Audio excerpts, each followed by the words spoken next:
চীনের সঙ্গে ভারতের ইস্যু নিয়ে বরাবরই ভারতীয় প্রধানমন্ত্রী নরেন্দ্র মোদীর কট্টর সমালোচক বিরোধী দল কংগ্রেসের নেতা রাহুল গান্ধী। তাই যুক্তরাষ্ট্র সফরে তাকে চীন ইস্যুতে প্রশ্ন করা হলে মোদীকে আবারও এক হাত নিলেন তিনি। রাহুলের বরাতে এনডিটিভি জানিয়েছে, লাদাখে রাজধানী নয়াদিল্লির সমান জায়গা দখলে নিয়েছে চীনা সেনারা। স্থানীয় সময় মঙ্গলবার ওয়াশিংটনের মর্যাদাপূর্ণ জাতীয় প্রেস ক্লাবে সাংবাদিকদের সঙ্গে আলাপ করেন রাহুল গান্ধী। সেখানেই এক প্রশ্নের জবাবে এই তথ্য জানান তিনি। কংগ্রেস নেতা রাহুল বলেন, আচ্ছা, যদি আপনারা বলেন যে আমাদের ভূখণ্ডের 4000 বর্গ কিলোমিটার এলাকায় চীনা সেনা থাকার বিষয়টি ভালো, তাহলে হয়তো তিনি ভালোভাবেই পরিস্থিতি সামাল দিচ্ছেন। লাদাখে দিল্লির সমান ভূমি দখল করে নিয়েছে চীনা সেনারা। আমি মনে করি এটি একটি বিপর্যয়। মিডিয়া এগুলো নিয়ে লিখতে পছন্দ করে না। এ সময় পাল্টা প্রশ্ন ছুড়ে দিয়ে তিনি বলেন, কোনো প্রতিবেশী দেশ যদি আপনাদের ভূখণ্ডের 4000 বর্গ কিলোমিটার দখল করে নেয়, তাহলে আমেরিকা কেমন প্রতিক্রিয়া দেখাবে?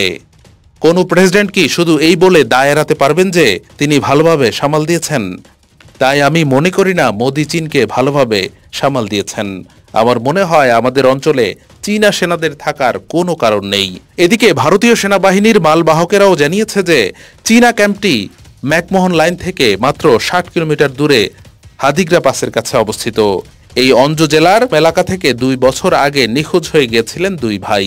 লাইন অফ অ্যাকচুয়াল কন্ট্রোলের অদূরেই এক গ্রামের বাসিন্দা ছিলেন তারা। চীন সীমান্তবর্তী অঞ্চলে ঔষধি গাছের খোঁজে গিয়ে হারিয়ে গিয়েছিলেন ওই দুইজন। স্থানীয়দের দাবি, চীনের পিপলস লিবারেশন আর্মি পিএল এর হাতে বন্দী হয়েছেন তারা। ভারতীয় সেনার কাছে একাধিকবার নিখোঁজের সম্পর্কে তথ্য চেয়ে যোগাযোগ করেও কোনো লাভ হয়নি। অঞ্জুর বিধায়ক তথা রাজ্যের নারী ও শিশু উন্নয়ন মন্ত্রী দাসাংলুপুল সে সময় সংবাদ মাধ্যমকে বলেছিলেন, চীন এখনও সরাসরি স্বীকার করেনি ওই দুই যুবক তাদের হেফাজতে রয়েছে কিনা, তবে আমাকে বলা হয়েছে বেঁচে আছেন দুজনই। যদিও অঞ্জুতে চীনা অনুপ্রবেশ নিয়ে সেই রাজ্যের কোনো মন্ত্রী এখনও কোনো মন্তব্য করেননি। এই দুই ভাই ছাড়াও ভারত চীন সীমান্ত থেকে আগেও নিখোঁজ হয়েছেন একাধিক মানুষ। এর আগে 2020 সালের সেপ্টেম্বরে সুবানশিরি জেলা থেকে 5 যুবকের নিখোঁজ হয়ে যাওয়ার খোঁজ মেলে।